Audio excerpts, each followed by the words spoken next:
Ates! Ay, Naki! Nakabili ka na, Mare, ng bagong thermos.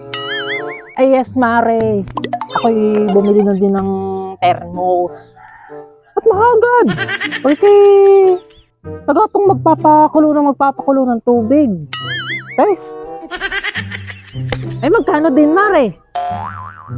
Ay 370, Mare. Medyo mahal-mahal din. Biyan ko lang din sa palengke. At gawa nang kaya ako yung nagsadya na ng thermos, Mare. Pero araw nga nagpapakulo sa gasol. Hindi ba katahagad na hagad naman?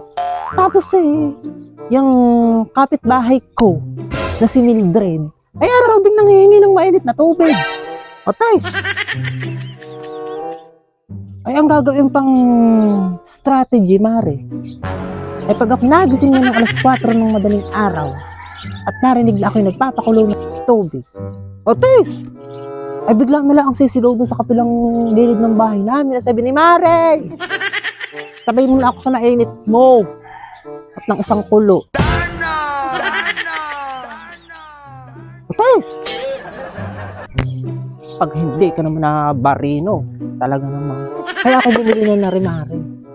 At nang ako'y magpapakulo na sa hapon, at nang meron na kaming pangkapi sa madaling araw, at nang hindi na marinig niyang si Mildred na ako'y nagpapakulo ng tubig. O Tess, abay na araw-araw naman. Kapal na ng pagmumukha. Talagang ampis nga kailangan ng iskwahin para magnipis. Kakaiyo mo. Ay, maigi nga, Mare. Na ikaw ay bumili na ng termo. At pagganayan nga ang iyong mga kapitbahay na wala nang ginawa kundi humingi ng kung anong meron sa inyo. Ay, talaga naman. Nakakaiyamot, Mare. Pagganayan ang mga kapitbahay. Guys, ay maigit, Maring bumili ka na nga niyang iyong termos na iyan nang walang naririnig pag-click mo ng iyong gasol. Hindi maririnig ng iyong kapitbahay kaya magkape na lang sa madaling araw. Bakit, Mare, naman ikinukwento mo pa? Pati naman sa panghingi ko ng mainit na tubig sa iyo, ay binibid naman pati yung kay Kuwan. Ay talaga namang sinasabi kong para makikisabay na. Para makatipid din. Tika-tika magpapakulo din naman. Ay di ako sasabay na ng pakulo para isang kulo. Di ba ga? Ay kung ikaw ay ayaw namang mamigay ng pakulo, ay ari mo namang sabihin, Mare. Ano pa't naging magkumari tayo? Ay wag mo na lang, sana namang ibinibida kung kanino na ako'y nanghihingi sa iyo ng mainit, kaya pati ikay napilit ang bumili na ng termo. Ay maan mo lang. Okay na, hingi. Ay di wag mo akong bigyan. Napakadali naman ng paraan doon, Mare. Hindi yung gano'n yung ako'y ibibida mo ng ibibida kung kanino. Ates. Ay bakit parang ikaw pang nagagalit, Mildred? Ay totoo lang naman ang sinasabi ko.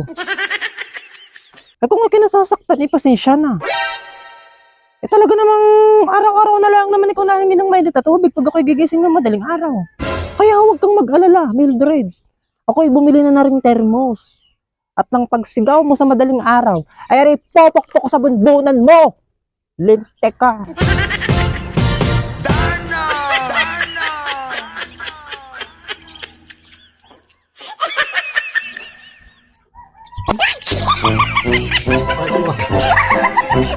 Sorry.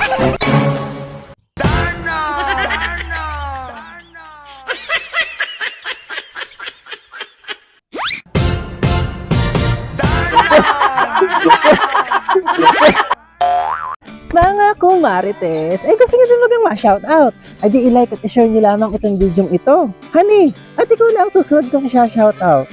Shoutout nga pala kay Eva Atienza, and shoutout din kay Maria Luz Alfaro Zigador, and shoutout din kay Olivia Reyes Raso, and syempre shoutout din sa mga baby kumarites natin diyan na si Yurika Aragones at si Chanel de Los Santos, Baby Kumartes.